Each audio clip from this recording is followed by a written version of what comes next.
It is Wednesday, July 31st, 2019. Bitcoin prices are between two trend lines like a pair of scissors, and I think we're going to see a big surge in prices. Let's jump into our indicators and see what they're telling us on today's episode of the 24 Hours of Bitcoin. Nice cool new logo.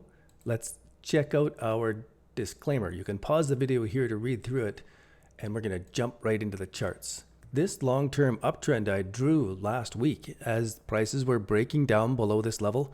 And I thought, okay, now as prices come up to touch this, it's probably going to be a sell signal in Ichimoku Cloud, and we're going to be coming back down into a sharper spike down. Now, since that time, this right shoulder here has turned into a very bullish setup here. And I want to go into the charts and take a look. First of all, we start off with our weekly view, and we're checking out the relative strength index. We've been watching this closely, trying to observe a sharp point and a turnaround in this. The last couple days it's been flat or laying a little bit down, but because the week isn't over, this changes from day to day. And now we are seeing it at the levels it was in the past when prices have turned around, and we are seeing it doing a sharper turnaround. So that is what I've been looking for, although I was expecting it to come a little lower and follow this trend line a little closer, that it would have come all the way down to that. We'll have to see how it plays out over time, but this is certainly what I've been looking for in the weekly view of the RSI. Pretty interesting. Now let's go into the daily view of the RSI, and here again is the toe of that shoe picking up. So we had a double bottom with the RSI at these levels, a double bottom with prices, and just the tip of this was picking up, indicating that the short-term RSI was probably getting more bullish. And as we zoomed in, we can still see that this is the case where it's flaring more strong positive here. It's got to break above this support and resistance level. We have a guy, Snorkel Puss, in our community, and he is doing different things with the RSI than I am. He's pointing out every time that it's coming to a specific level and bouncing off of it, rather than looking just for the divergences that I've been looking for. Because I'm trading the 1, 2, 3 pattern, I'm watching for the divergences of that 1, 2, 3 to help me verify, is the 1, 2, 3 real or fake? And that's what the purpose of what I've been doing. But now I'm learning more about the RSI, and I'm very happy about that, to have that interaction, because this is proving more positive as we go along. We're on the 4-hour time frame. This is one of our exits for this trading system that I'm studying. The 12-hour time frame crossover is the second exit. So we get into our position on the 12-hour, we get out part of it on the 4-hour crossover and out of the rest of it on the 12-hour. However, of course, could be wrong. And if the 4-hour crosses over positive, that's a re-entry signal, especially when we're seeing a larger consolidation pattern, a little 1, 2, 3 here, and strength breaking out of it. All of it lines up that this is really looking bullish now.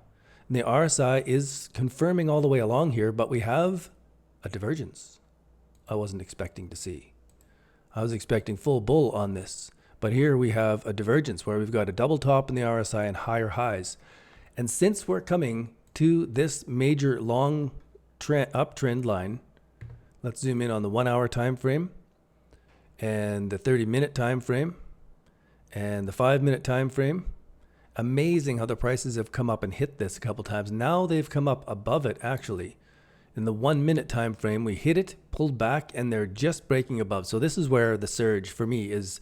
It just seems logical that a break of that massive trend line is going to have some really strong follow through to it. And then everybody who's been short or everybody who is thinking it's going down are wrong, and they have to get out of their positions or switch their positions. FOMO kicks in. This is going to really move. Except that we have a divergence here. That's on the weekly view, so that's the 1-hour time frame. And the 15-minute time frame, it is 1, 2, 3, 4 times off this overbought territory, and we're going higher and higher. Very cool to map it out. Let's see what changes by tomorrow on this. When we go into the on-balance volume, now we're observing to see that there should be some good, strong buying volume come in now on the right-hand side. Not showing too much on the weekly, not on the daily yet. We're still seeing on-balance selling on that most right-hand side of the chart. Going to the closer range, 12-hour time frame, we're actually getting some green here. I don't think we had the green there yesterday. On the 4-hour time frame, I remember being disappointed that there wasn't any, and now we have that switch over to the green. That is awesome. That's positive, really bullish. And now we're seeing another strong swath here as we're going higher highs. Also bullish confirmation that the volume is there to support the move going up. All of these things, except for the RSI divergence. And to have the little bit of strength right at the very tip of this is also supporting a real big surge and breakout from here. Now, the MACD indicator has been one of my favorites. And as we go into the weekly MACD, been watching for weeks now as this went across, and then slowly the histogram has gone lower and lower, expecting, of course, that it's going to continue down. And I was very bearish, thinking that these exhaustion wicks would leave us down quite a bit more yet. However, we've seen in the past that it doesn't necessarily appear that way. The MACD indicator came down and almost crossed and went back up in the next surge, down and almost crossed and back up. So the histogram did not cross negative as we were going up in that last uptrend. And so I want to be watching. If this pulls back and then starts one tick up, that's very bullish. Let's go into the daily so that we get a perspective of where we are. This is, the histogram is going more and more bullish all the way along here. The more it shortens is the more the momentum is going the other way. You understand that when I throw a ball up in the air, it's actually accelerating to the ground. Even though it's going up, it's actually accelerating toward the ground. And we can measure that acceleration using these indicators. And I was comparing this moment in the indicator to this moment back here. Oh, maybe it is more similar than I thought anyway, because we are in something similar to this, are in something similar right now. And now it's coming to cross over, which it already did back there. And it made a wild run up. And then we had our crash down. And I have, well, let's see what that might mean. Because then we're going to see a crossover temporarily and then a quick crossover again of this RSI on this time frame. So when this is going to occur, price is up to 12K and then down.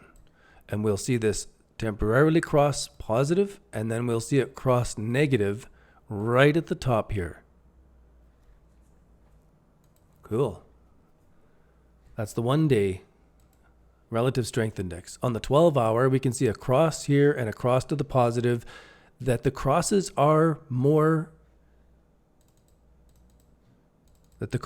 higher here is bullish. That's a bullish divergence on that. And that we've gone from a negative histogram to a positive histogram while this divergence is happening and flaring wider is more bullish yet.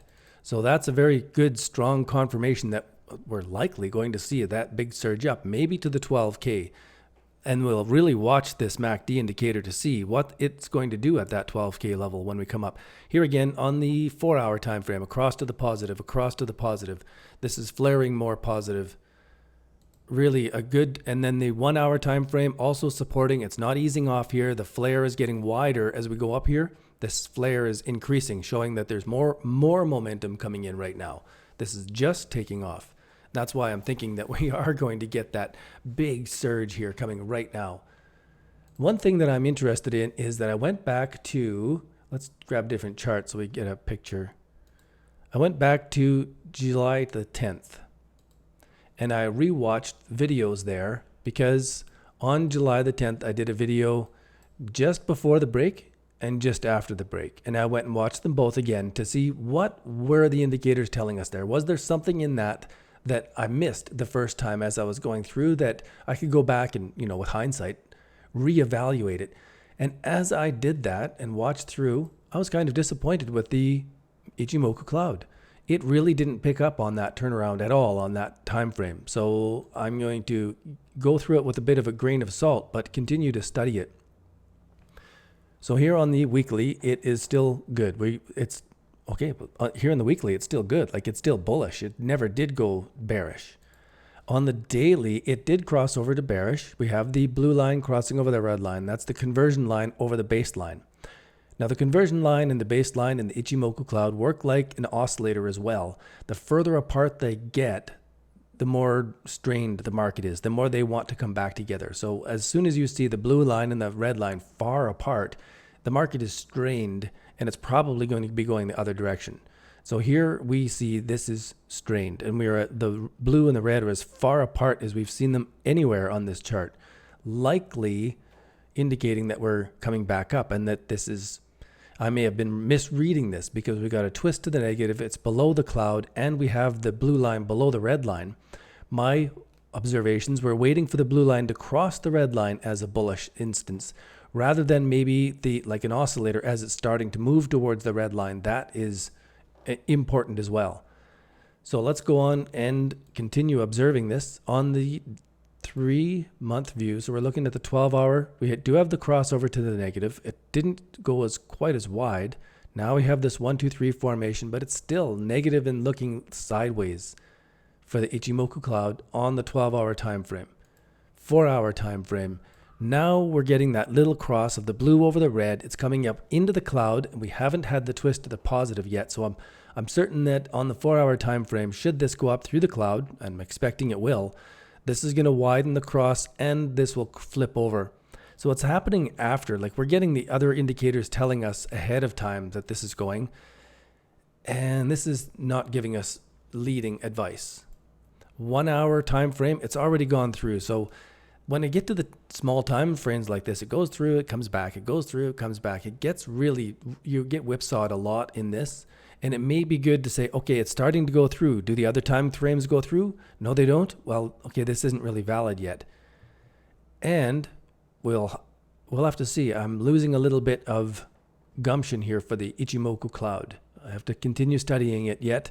And if you've got any points or interest about the Ichimoku Cloud, leave those below. I'd like to learn more about it. Let's go on now, because I'm going to finish this video with what's going on with the altcoins, and that's some of the most interesting stuff.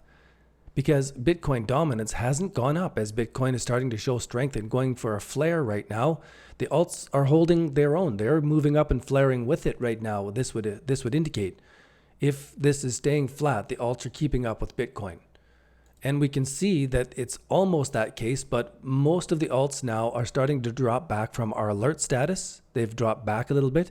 And even our neutrals have dropped back to more of a near fail status. So they are taking some pressure from the Bitcoin showing strength. The alts are slipping back on this.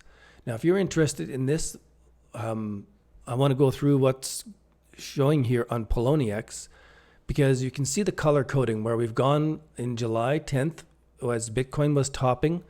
All of the alts were getting crushed. As Bitcoin came off of that top and started to ease off, then you can see that some of the alts were starting to show some relief and even some alerts that they were maybe taking off soon. And as we go across these, we can see now that many of the alerts have turned back to near fails. So they're very close to taking off, but they've gone sideways for so long that they're very close to their bottoms still, and they really could crack down easily. You can see all the way along here that we've gone from more of a neutral and back into a more of a near fail status in many of these coins. And you can see the numbers here where we've gone from 36 neutral back to 27. We went from 10 near fails back up to 19. So that's looking more bearish for the alts. When we go into Binance, we can see that we were up to 116 neutral coins and we are down to 18 near fails. Now we're back up to 49 of them as near fail status. The funny thing is, or the ironic thing is, that we're holding our alerts pretty steady in Binance. So this shows that there's a split, that the A and B and C coins are really starting to spread apart. The A coins are staying strong. The B coins, which are neutral, are staying in the middle. But the C coins, those weak ones, they are going right back to near fail and fail statuses here as Bitcoin is showing strength. Now, if you're interested in more detail about these cryptos, and if you're not already, be sure to be following us on Intro to Cryptos on Twitter. This is our complex spreadsheet. This is our pro spreadsheet where we go into the trade entry targets, the profit targets, the stop loss targets. And for a short time, all of those alerts are now being beta tested over on our beta test blog. introtocryptos.ca/alerts notifications. And you can watch along with this blog. You can go do some tag surfing to follow along with each of the different coins that we are doing alerts for here and see what the alert history has been. Or you can follow us over on Twitter and you can get those alerts as they're coming out. That wraps it up for today. Let's go back into the price of Bitcoin. And I want to go back to the SCISSOR trend lines, because this trend line I drew last week and it's turning into like titanium. Every time prices come and touch it, they're coming back. They're touching it. They're having trouble. They're touching it. Are they going to burst and blast through now? Our indicators seem to think that they are. I think we're going to be hitting 10,800 or up to the $10,500 level within the next day and a half. Probably something quick. Very cool stuff. Hey, thanks for tuning in. I appreciate you being here. If you haven't already, hit the thumbs up button, hit the subscribe button, head over to Twitter, follow us on Intro to Cryptos, and we'll keep you up to date on our cryptocurrency alerts package. Thank you very much, and I'll end with some gratitude for the people who are supporting this project. Cheers, and all the best.